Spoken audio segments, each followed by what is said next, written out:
كان عمر رضي الله عنه يكبر في قبته بمنى فيسمعه أهل المسجد فيكبرون۔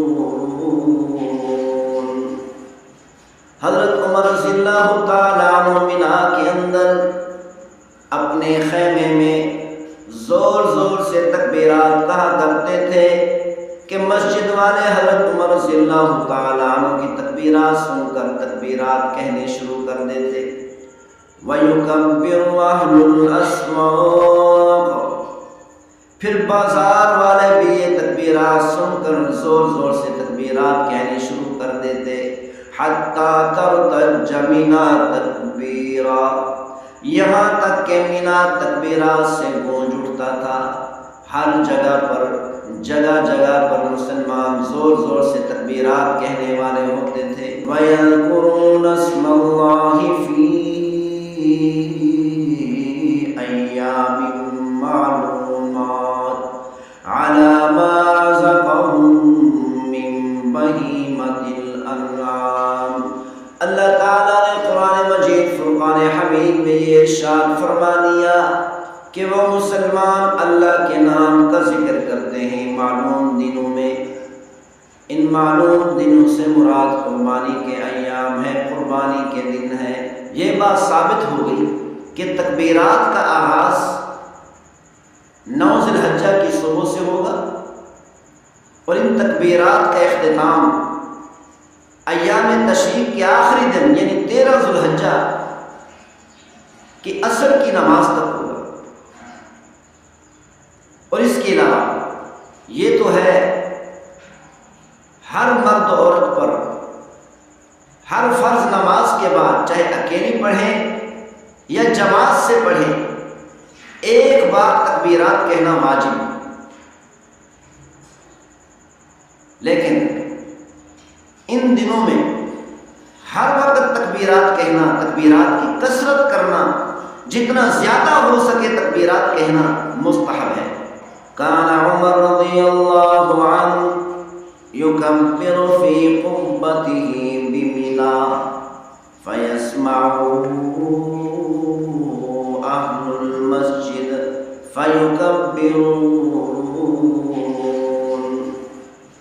حضرت عمر رضی اللہ تعالیٰ عنہ منا کے اندر اپنے خیمے میں زور زور سے تکبیرات کہا کرتے تھے کہ مسجد والے حضرت عمر رضی اللہ تعالیٰ عنہ کی تکبیرات سن کر تکبیرات کہنے شروع کر دیتے۔ وَيُكَبِّرُ أَهْلُ الْأَسْوَاقِ، پھر بازار والے بھی یہ تکبیرات سن کر زور زور سے تکبیرات کہنے شروع کر دیتے۔ حَتَّى تَرْتَجَّ مِنَا تَكْبِيرًا، یہاں تک کہ مینا تکبیرات سے گونج اٹھتا تھا۔ ہر جگہ پر مسلمان زور زور سے تکبیرات کہنے والے ہوتے تھے۔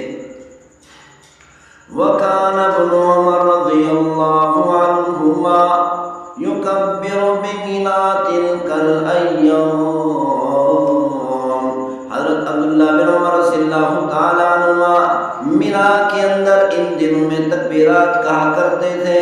وَخَلْفَ الصَّلَوَاتِ، اور نمازوں کے بعد بھی تکبیرات کہا کرتے تھے۔ وَعَلَى فِرَاشِهِ وَفِي فُسْطَاطِهِ وَمَجْلِسِهِ وَمَمْشَاهُ تِلْكَ الْأَيَّامَ جَمِيعًا، حضرت عبداللہ بن عمر رضی اللہ تعالی عنہما ان تمام دنوں میں نمازوں کے بعد اور اپنے بستر پر اور اپنی مجلس میں چلتے ہوئے، اٹھتے ہوئے، بیٹھتے ہوئے، ان تمام دنوں میں حضرت عبداللہ بن عمر رضی اللہ تعالی عنہما تکبیرات کہا کرتے تھے۔ ان تمام روایات سے ثابت ہوتا ہے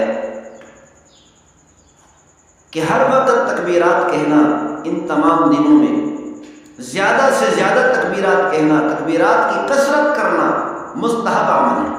9 ذی الحجہ کو یوم عرفہ کیوں کہتے ہیں؟ اس کی 3 وجوہات علماء کرام نے بیان فرمائی۔ ایک وجہ تو یہ ہے کہ 7 ذی الحجہ کی شام کو، 8 ذی الحجہ کی رات کو ابراہیم علیہ السلام کو خواب آیا. خواب میں کیا دیکھتے ہیں کہ اپنے بیٹے کو ذبح کر رہے ہیں. صبح کو جاگ ہوئی. 8 ذو الحجہ کی صبح کو تردد میں پڑ گئے، شک میں پڑ گئے، معلوم نہیں کہ یہ خواب اللہ کی طرف سے حکم ہے یا نہیں. سوچتے رہے سارا دن. پھر 8 ذو الحجہ کی شام، 9 ذو الحجہ کی رات کو دوبارہ خواب دیکھا. کیا دیکھتے ہیں خواب میں کہ اپنے بیٹے کو ذبح کر رہے ہیں. جب 9 ذو الحجہ کی صبح کو جاگ ہوئی، حضرت ابراہیم علیہ السلام یقین کر چکے تھے، پہچان چکے تھے، معرفت کر چکے تھے کہ بیٹے کو ذبح کرنا یہ اللہ کی طرف سے حکم ہے. اللہ تعالیٰ مجھ سے بیٹے کی قربانی مانگ رہے ہیں، اللہ تعالیٰ مجھ سے بیٹے کی قربانی لینا چاہتے ہیں. اسی لیے اس دن کو یوم عرفہ کہتے ہیں، پہچان کا دن. دوسری وجہ علماء کرام نے یہ بیان فرمائی کہ حضرت جبرائیل علیہ السلام نے 9 ذو الحجہ کو حضرت ابراہیم علیہ السلام کو مناسک حج، ارکان حج، حج کرنے کا طریقہ سکھایا، حج کرنے کے مناسک اور ارکان سکھائے. حضرت ابراہیم علیہ السلام کو چونکہ حج کے ارکان کی معرفت، حج کرنے کے طریقے کی معرفت اسی دن میں ہوئی، 9 ذو الحجہ کو ہوئی، اسی لیے اس دن کو یوم عرفہ کہتے ہیں. علماء کرام نے تیسری وجہ یہ بیان فرمائی کہ عرفہ کے دن 9 ذو الحجہ کو حجاج کرام عرفات کے میدان میں جمع ہوتے ہیں، اسی لیے اس دن کو یوم عرفہ کہتے ہیں. صرف یوم عرفہ کو عرفات کے میدان میں حجاج کرام کے جمع ہونے، وقوف کرنے کے ساتھ خاص کرنا یہ درست نہیں. علماء کرام نے 3 وجوہات بیان فرمائی کہ ان 3 وجوہات کی بنیاد پر 9 ذو الحجہ کو یوم عرفہ کہتے ہیں. عرفات کے میدان کو عرفات کا میدان کیوں کہتے ہیں، اس کی بھی کئی وجوہات علماء کرام نے بیان فرمائی. ایک وجہ یہ ہے کہ اللہ تعالیٰ نے حضرت آدم علیہ السلام اور حضرت حوا علیہ السلام کو جنت سے زمین پر اتارا. جب حضرت آدم علیہ السلام اور حضرت حوا علیہ السلام زمین پر آئے، ان کو اللہ تعالیٰ نے الگ الگ مقام پر اتارا، اکٹھے ایک جگہ پر نہیں اتارا.